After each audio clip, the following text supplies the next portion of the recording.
இருக்கும் என்பதை பதிவு செய்ய கடமைப்பட்டிருக்கிறேன். அது மட்டுமல்ல, எங்களுடைய தலைவர் 7 முறை சட்டப்பேரவை உறுப்பினர், 35 ஆண்டு காலம் சட்டப்பேரவைக்கு மட்டுமே சொந்தக்காரர். அவர் இன்றைக்கு உங்கள் கட்சியினுடைய வயது 30 வருடத்திற்கு மேல சட்டமன்றத்தை பார்ப்பவர்கள் எங்களுடைய தலைவர்கள். இன்னைக்கு ஒரு அமைச்சர் பேசுறாரு, எதிர்கட்சியே சட்டப்பேரவையில எங்க அண்ணன் உட்கார வைக்கணும்னு சொல்றாரு. அவருக்கு சொல்லிக் கொள்கிறேன், 1996 எதிர்கட்சியே இல்லாத சட்டப்பேரவையே மாண்புமிகு முத்துவேல் கருணாநிதி அவர்கள் அமர்ந்தாங்க. 173 சட்டமன்ற உறுப்பினர்கள் திமுக மட்டும் அமர்ந்தாங்க. அந்த கூட்டணியில் 224 தொகுதியை கைப்பற்றி அமர்ந்தவர்கள் நாங்க.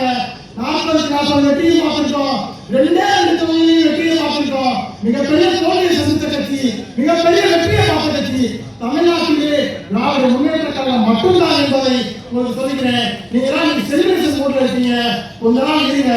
விரைவில் சட்டமன்ற தேர்தல் தான் வரும். நம்முடைய தலைவர் மீண்டும் ஆட்சி கட்டிலே அமர்கிறார். அந்த பகுதியில் இந்த இடத்திலே குறிப்பிட கடமைப்பட்டிருக்கிறேன். அவர்களுக்கு சொல்லிக் கொள்கிறேன், அவர்களுக்கு ஒரு கட்டமைப்பு இல்லை, ஒரு ஒன்றிய செயலாளர் இல்லை, ஒரு நகர செயலாளர் இல்லை, ஒரு கிளை செயலாளர் இல்லை. இருந்தபடி எப்படி அவங்க ஜெயிச்சாங்கன்னா, Instagram, ChatGPT, Gemini, Perplexity, Claude போன்ற ஏஐகளை வைத்து அவர்கள் தப்பான சித்தாந்தத்தையும் சித்தரித்து இங்கே இங்கிலீஷ் சொல்லிருக்காங்க. நம்ம லவுட் ஸ்பீக்கர் வந்துட்டாங்க. நீங்க